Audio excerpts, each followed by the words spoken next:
Ooh. Ooh.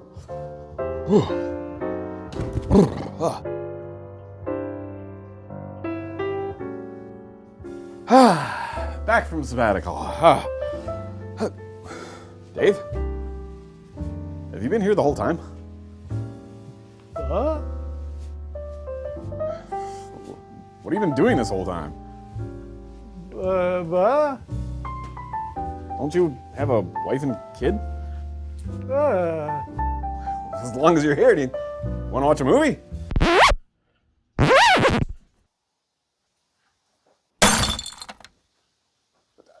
Son of a bitch. He took my luggage!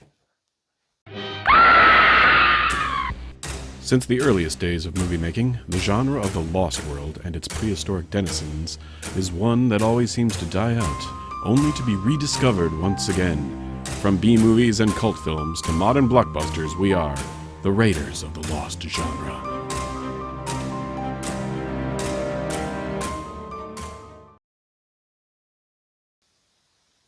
Hey, Dave. hey, man. All right, so today it's time to go back to the land of Ray Harryhausen, and today we're watching my personal favorite of the 3 SINBAD films that he made with his stop-motion techniques, which is SINBAD and the Eye of the Tiger. So you brought Eye of the Tiger, huh? Yeah. You probably know this better than I do. How many Harryhausen movies have we seen today? Like 4? I think this is our 4th. Okay. 3rd or 4th, because we watched... No, I think it's 3rd. Zwanji, Lost Island, Yeah, Mysterious Island. Mysterious Island. And this, I believe. I don't think Only we watched 3? Yeah, I think this I is gotta. our 3rd. Well, maybe because I'm thinking Willis O'Brien. Yeah. Yeah, We watched okay. some other stuff. Yeah. Because we watched Black Scorpion, and that's pretty close. Yeah, we watched that. In a way. So, in this case, we have not John Wayne, but his son Patrick Wayne playing Sinbad. What about John Patrick Shanley? No, but we do have a Patrick Troughton, none other than the 2nd Doctor from Doctor Who, as the wizard Melanthius. Tyrone Power's gorgeous blonde daughter, Tyrion Power, I believe it is. And, of course, the lovely, the gorgeous, and the still to this day beautiful Jane Seymour. Yeah. Yeah, oh boy. Yeah. First time I saw her in Dr. Quinn Medicine Woman, I was like, meh. Yeah. But then I saw Live and Let Die. Oh my God. Yeah. Yes. And this is like not Solitaire. too long after that. Oh yeah. Yeah. So and there's a pretty decent little semi-nude scene here. You can see one nipple in Live and Let Die. Yeah. But the interesting thing about this too is I had no idea that Sinbad was the Prince of Baghdad. They take some liberties with the stories as it is. I mean, like the whole Sinbad comes from the 1001 Nights, Right, Arabian Nights. Yeah. So and I think there's only actually one Sinbad story, but it's actually called like the 7th Voyage of Sinbad. So we've just gone with as many Sinbad stories as we can because there's a crap ton of Sinbad movies, especially from like the 50s and 60s. Jason eventually ended up in space, and Sinbad eventually ended up fighting Stallone. Right? Where did Emmanuelle end up? I'm pretty sure she ended up in space too. Yeah, Probably. I mean with the leprechaun. So anyway, are we off? I guess let's take this voyage to the Eyes of the Tiger. That's the one. All right, let's do that. Yeah.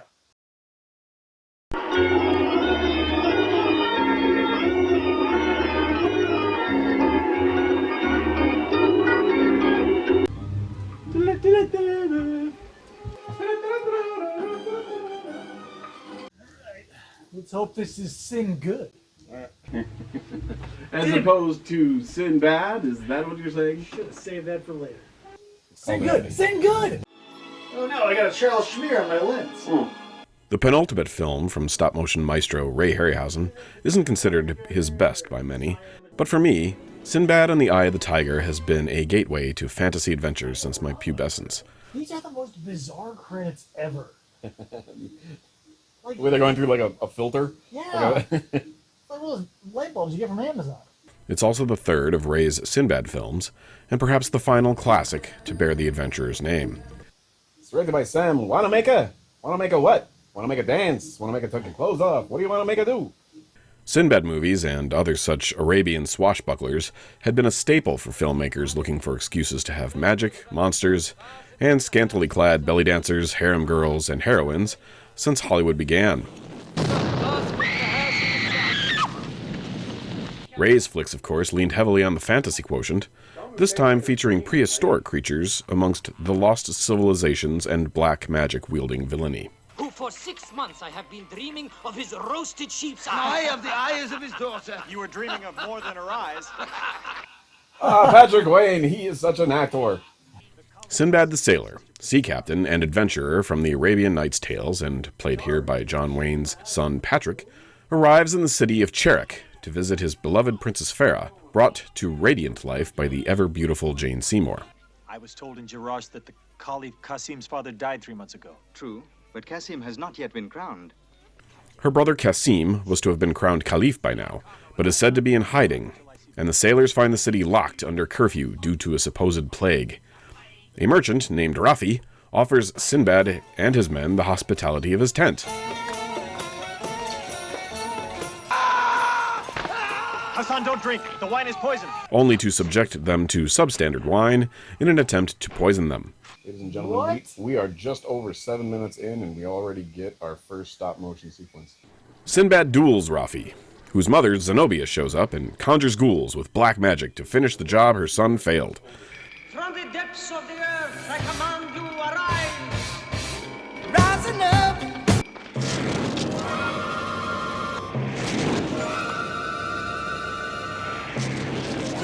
Heckle, Jekyll, and Gary. It's always a Gary. Kill Sinbad! Dissatisfied with the family's hospitality, Sinbad destroys the ghouls and flees back to his ship with Farah in tow. Coming at you.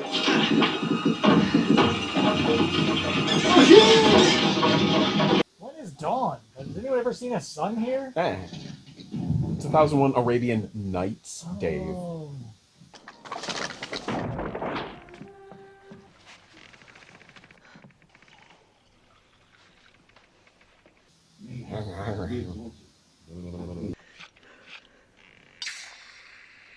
Yeah, I never understood that bit either. This water tastes like knife. What have you been stabbing with this? Underworld minions? Gross. Aboard his vessel, the exhausted princess dries off and explains that a terrible curse befell Qasim on the hour of his coronation. Someone who took an acting class, or maybe knows how to sail a ship. I can do neither. Sinbad, madly in love with her, vows to help, and the next day begins to prep for a voyage, loading supplies, including Farah's pet baboon.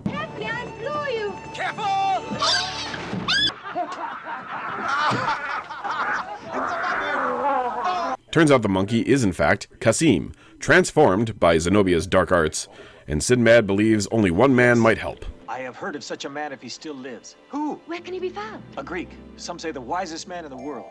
Hey, Patrick, how much pot did you have before the shot, man?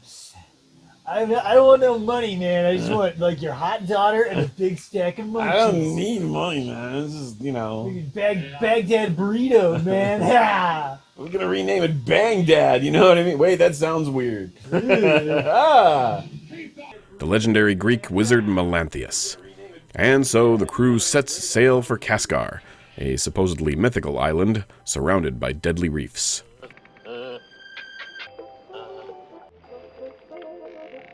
This guy's about to get his face and genitals ripped off. Should have stayed outside. He's my brother.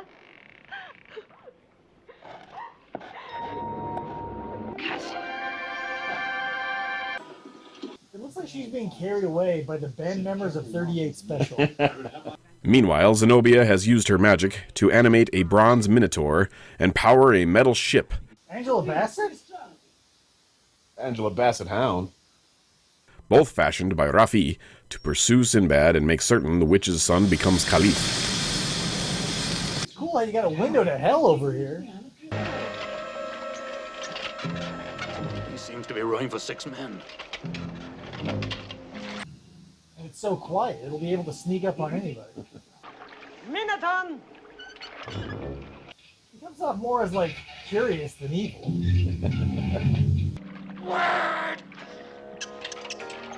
Maybe he's actually a nice Minotaur and he's sad that, he's employed by evil.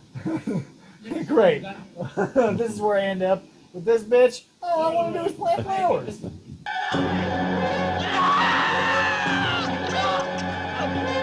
Hey, if the wind dies and you're already on the ocean, do you hold a wake? The heroes manage to navigate Kaskar's reefs, but Zenobia's ship crashes and must lay off the island to make repairs. The oars are smashed. A temple, perhaps. I will see if anyone is there. Sean Connery. Hey, Harrison Ford. What the fuck? We're in the wrong movie. Julia. This is Princess Farah from the distant city of Charak. She comes from where they have eyebrow maintenance. Come, follow me. Sinbad and Farah meet Melanthius and his beautiful daughter Dione and convince them of Kasim's plight.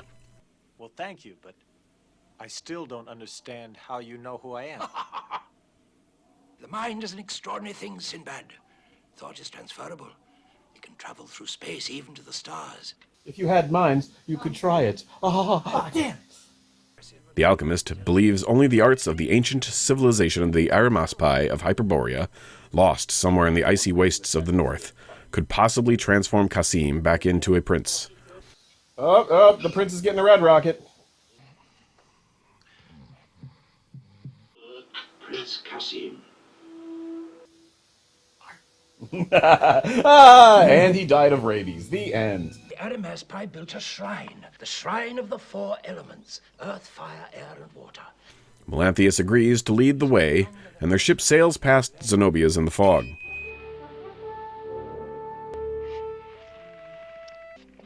And into the Western Ocean before the next full moon. Perhaps we should have had the two women sleep together. That way there'd be more beds. The witch, suffering from magic envy, must know Sinbad's plan and course. No. Fucking Dune. We're gonna have like inner monologues. Is there a connection? So during the pursuit, she changes into a seagull to sneak aboard. Artificial cherry. Yeah. Made of real sweeteners.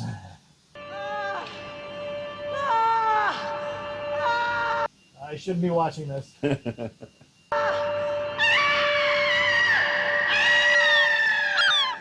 Mom's a bird. What do I do? What do I do? Mom! Mom! No, Oh, wait, I'm gonna- she's the bird. To get some bread for my mom. Harryhausen's fascination with tiny creatures in giant settings means that Zenobia in mini form spies on Melanthius, Very well, Kasim, as you're so bad-tempered, no more writing today. Oh, now I can't write anymore. Spank me, Mom. Have some poop. then gets caught and finds that she has lost her locket full of black magic juice. The one without any air holes. The wizard finds it and, hoping to use it to transform Kasim back, tests it on a deadly wasp.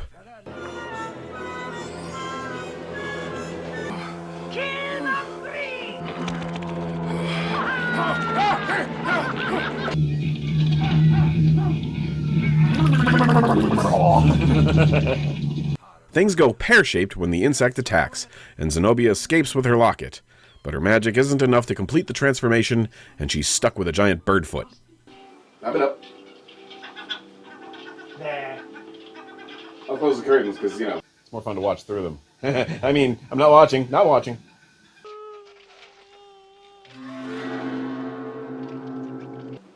Meanwhile, at the Comfort Inn. Just having some fun. Anyone else gonna take a turn? Up north, Sinbad's ship sails as far as the ice will allow. Then they take Kasim's cage by sled to continue their quest. Bird, Captain. After fending off a giant prehistoric walrus, they finally make it to the fertile green lands of Hyperborea. I'm here to tell you about diabetes.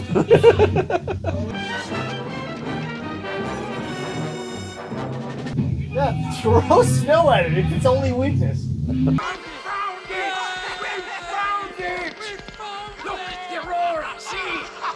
Zenobia is closing the distance, though, using a tunnel through the mountains of ice to get to the Lost Valley as well. Oh my god, still with the rowing. What a grand reveal of the Minotaur, just to have it essentially be an outboard motor.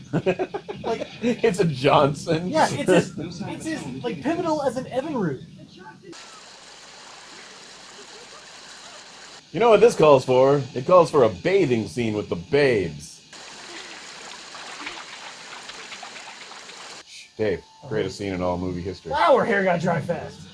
Meanwhile, Farah and Dione take an obligatory nude bath in the warm river waters, then sunbathe naked as well, which was the old-school version of shower scenes before slasher films. Instead of a hero or axe murderer spying on them, though, a 10-foot troglodyte appears and frightens the bejesus out of the group. He's shot. And wow, that's a lot of side boob. Hey, Jesus, she could have died right I here. know,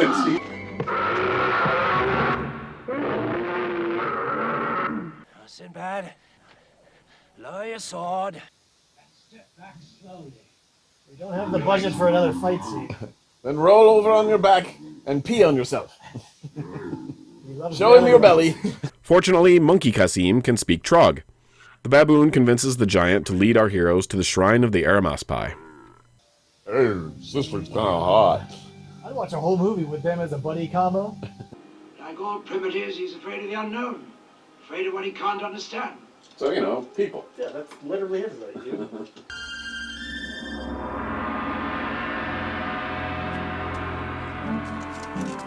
Zenobia, though, has used the Minotaur automaton to break into the pyramid, effectively breaking the shrine's mystical power. Oh, damn it, it's like Tetris! He's done it! I don't even know how hard you're gonna take. That thing was expensive. It's true, it's a lot of bronze. You just leave them behind. Diamonds? It was bedazzled. Look there! Zenobia's creation. A bull's head, but a... Giant's body. As the pyramid's energy fades, Rafi attacks Kasim, but the monkey kills the witch's son, sending Zenobia into hysterics. The gods have abandoned you!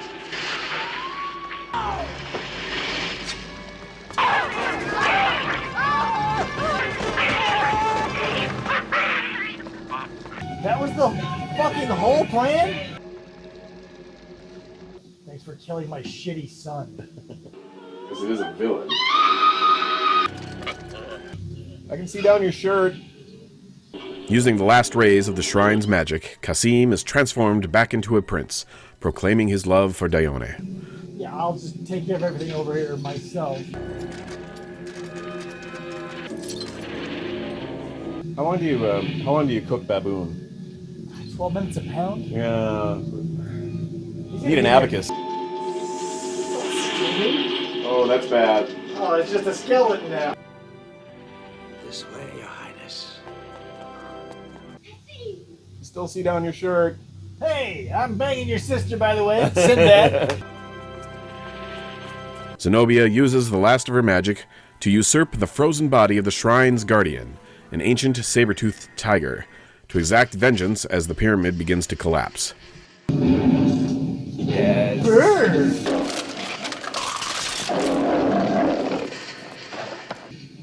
So fluffy.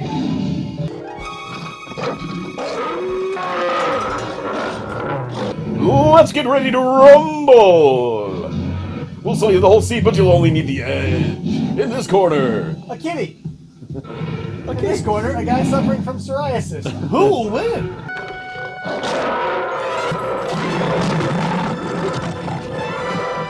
Look at that. Bring it in, bitch. Trog is killed battling the Smilodon cat in a spectacular set piece of Harryhausen animation. Get your weapon again, man. Like.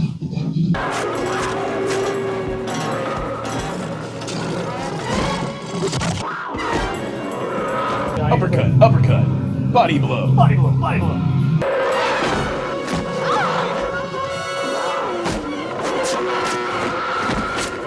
So Sinbad steps in to kill the beast.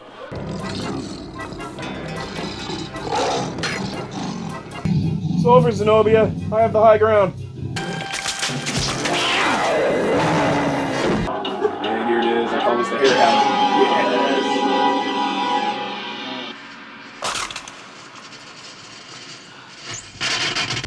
Now is when we shouldn't waste a moment.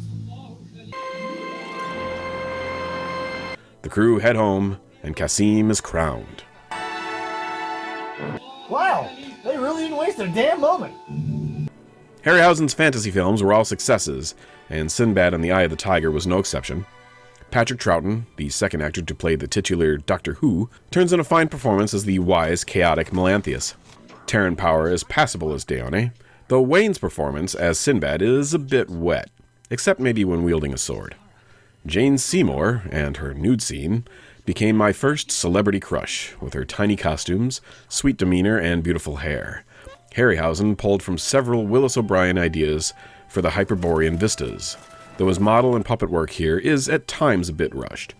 Shot in Spain, Jordan, and the ancient city of Petra, the production values were a step up, paving the way for Ray's final triumph, Clash of the Titans. All right. Well, Dave, welcome to our discussion of the film Sinbad and the Eye of the Tiger. Eye of the Tiger. Boy, oh boy. So it's embarrassing that it took me until the end of the movie to realize what the Eye of the Tiger was supposed to signify, even though the lady had tiger eyes the whole time. Yeah, I mean, like, every time that she did magic, boom. Yeah, so I was like, whatever. But here's the thing. Okay, so full disclosure, this is a long movie. It was a longer movie. I never realized, you pointed that out, I never realized that this movie was close to 2 hours. I'm pretty sure most of the others are pretty standard, Like 90? Yeah, 90 minutes. Also, full disclosure, this was your first time seeing this one? Yes, any Sinbad ever. This is the first one. And so a couple of things, like, it was, okay, don't get me wrong, the visual effects were great. Ray Harryhausen always doing what he should. Right. But one thing I always held him above everybody else was knowing when to stop his stuff and move along. This felt like every interaction with from the jump with our three homunculus weirdos that you call out of the fire, I was like, okay, this will be fun. This should be fun. They look great, big eyes, skeletal, nice looking monsters. They were there for so long, I was like, oh no. And it just kind of felt like that was the only fly in this ointment. Okay. And if we didn't have so much time on the effects, it probably would have made the movie a lot shorter. All things being even, I feel like a lot of this movie's running time could be trimmed in terms of not the visual effects. There's an awful lot of journey in this one where it's like okay, like old school movie making, fine, we get it. Padding out runtime, kind of unnecessary. Very. Yeah. Okay, so like two good examples. Ones that were drawn out beyond belief. Like the bee sequence, that didn't need to be, pun not intended, that did not need to be minute after minute of it growing, the first fight, and then the second fight. At 10, it was pretty creepy though. It was freaky, like it is a good looking effect, Yeah. but when you get too much time with it, Yeah. it's like if your roommate's with a monster, he's just another guy you live with. You know what I mean? But that was like the effects. Okay. We have two traveling parties, the good ones and the evil ones. Right. And the evil ones don't do much of anything interesting, but we do check in with them a lot. Yeah, we do. Oh.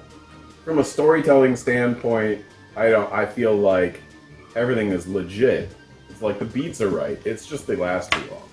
You know what I mean? Yeah. Under a lesser storyteller, under a lesser whatever, you could have had this moment where it was like, oh yeah, that's right, there's villains. Right. That's so at least, it keeps taking us back to them, so I'll give it that. This could have been total right. And to be fair, Harryhausen, while he doesn't give Minotaur enough to do total-wise, he has a monster always there. Yeah. So there's something always visually going on that's fantasy, even when it's boring. Tension works until it snaps. Yeah. It's relaxing fantasy. Yes. A lot of the time. You get to sit back and watch something pretty until it's exciting. But most of the time it's pretty. Yeah, we're watching nice landscapes, nice visuals, nice effects. The acting is here, there, and everywhere else. Patrick Wayne, for what he is, don't take him out completely and replace him with who was in the last one we just watched? Oh, Doug McClure. Put Doug McClure in this. Doug McClure is Sinbad. Yes. Because I don't know about that one, but I understand what you're saying. Jane Seymour in this. In a landscape of mediocrity. She brought it. Yeah. She's a nice character. She's got a decent arc. Yeah. There's a certain formula, for the most part, to the better fantasy escapades of Harryhausen. And amongst them is, monster fight here, monster character there, monster fight here, end of movie, monster on monster action. Right. And it's like, he had that crap figured out, like, literally decades before some other, okay, I'll bring up the Ang Lee Hulk film, where Hulk doesn't do anything. When you're with our little band of merry men and women, and they get shenanigans hoisted upon them by the monster du jour. Yeah. You go, ooh! And so you're constantly feeling a one-sided struggle. Yeah. And even though this fight scene was super slow, it's still nice in a way to have the polarity of both sides. I especially like in this one, you say super slow, but, that's stop motion today for me. Yeah. Maybe he is an Well, I just older mean, slowdown. Yeah.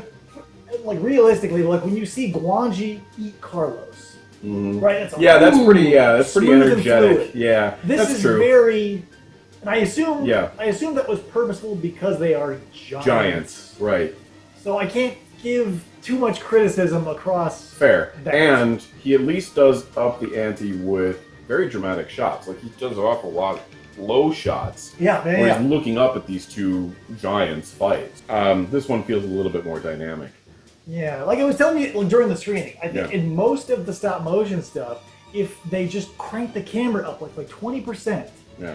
Then you had somebody like, not Dennis Muren, I think it's Phil Tippett, one of those two guys who worked at ILM Studios for years, has figured out how to do, instead of stop motion, he called it go motion, where he was adding blur to the movement. So, it's like, he's the guy who did the double-headed dragon thing in Willow, for example. Right. Where things move faster. So they were already trying to make improvements on the technique later. And in some ways, it feels more realistic. It feels more viable. It feels more like a modern visual effect. In other ways, Harryhausen loved that idea of fantasy looking like fantasies, because this is definitely very 70s. Yeah. And maybe that's one of the reasons that so many people have a disconnect on this one.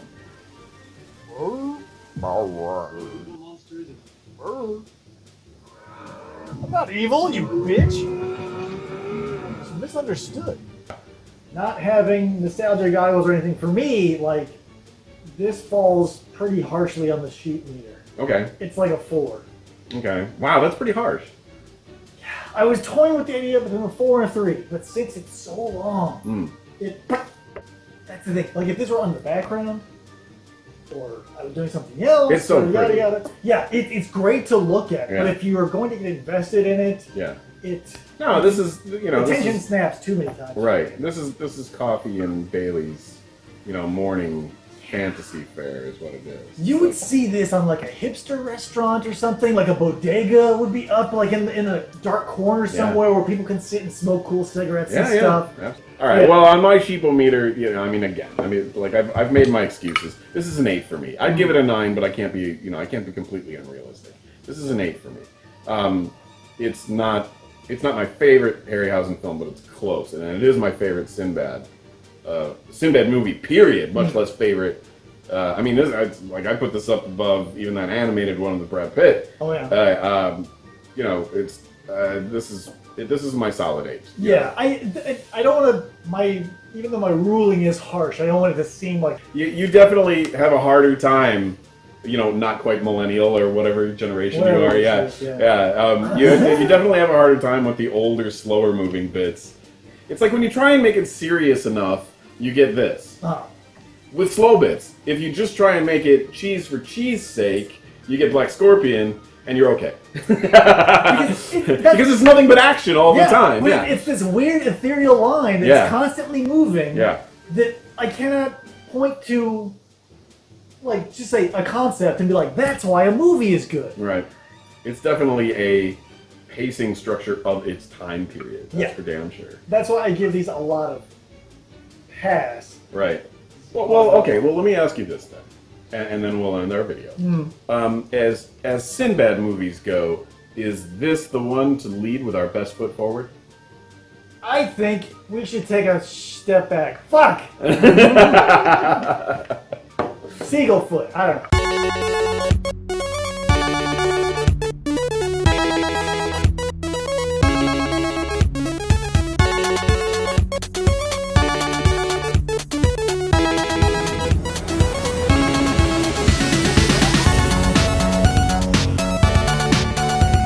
Columbia, that's right. I knew they made something, but it was pictures. Not drugs. No, there are Colombian drugs, but that's Colombian. Oh. Columbia Pictures. Colombian drugs.